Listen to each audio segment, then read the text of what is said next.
Hi YouTube, this is part 2 of how to make games in processing, and in this tutorial we're going to go over a little bit on the features of the IDE and how these buttons on this menu works. So first of all, let's go ahead and go to File and create a new sketch. Okay, so first of all, you're presented with a blank file, and what this file is you're gonna put your code in there, and it's just gonna run your code from this text area here. And this button, the first button, run button, when you click it, it's gonna run your application, execute your code, compile your code, and show you what the application looks like. Now, the second button, stop, is basically when you have your application running and you want to terminate it and this button doesn't work, or you ran into an error, you crashed, you can use this to make sure that this window closes. So if I click that, as you can see, the window is now gone. Now what this does is the same function as when I went to File and clicked New. So if I click that, it gives me a new sketch. Now what this does is that it opens a sketch that you have saved, but since we haven't had any, we can't open anything right now. This one does the opposite of open.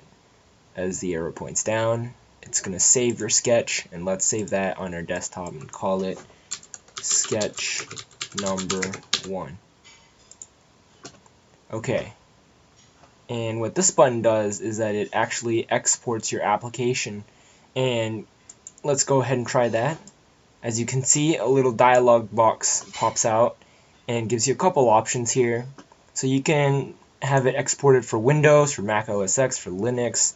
So as you can see, it works on all the platforms, all the major platforms. You have your full screen option, you have some Java options. So first of all, let's go ahead and open up an example.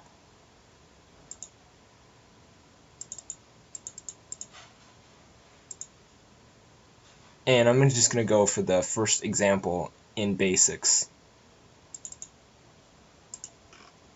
And let's just kind of like play with this a little bit and see what the sketch does when we run it. So click Run. And as you can see, you have some cool looking gradients in your application.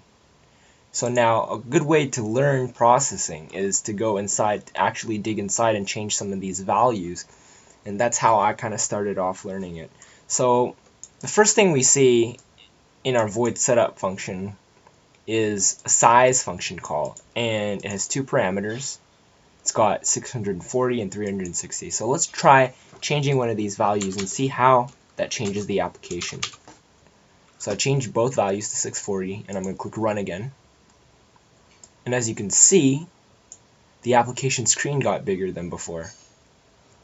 So wow, you might think to yourself, this means that I can actually change what's going on inside of this window by changing some text values. And that's basically what programming is. Now let's try something else. Let's try changing this background value to something a little bit less than 255. Let's try 100 and see how that changes our application. Click Run. And as you can see, everything got a little bit darker than before. And this tells us that this value in here is probably related to the background color, maybe. So that's your basics of how to get started with digging inside somebody's program, trying to hack it, trying to figure out how things work, trying to like really understand like what programming is. It's not some secret codes that nobody knows that you enter in and then it does some crazy hacking stuff, but it's actually just really math and numbers and straightforwardly telling the computer what you want it to do. So in our next tutorial, we're probably going to go over drawing some simple shapes, maybe dig around some other applications, but if you want to learn how to do processing, game development, follow these tutorials, like this video, and subscribe for more updates. Thanks.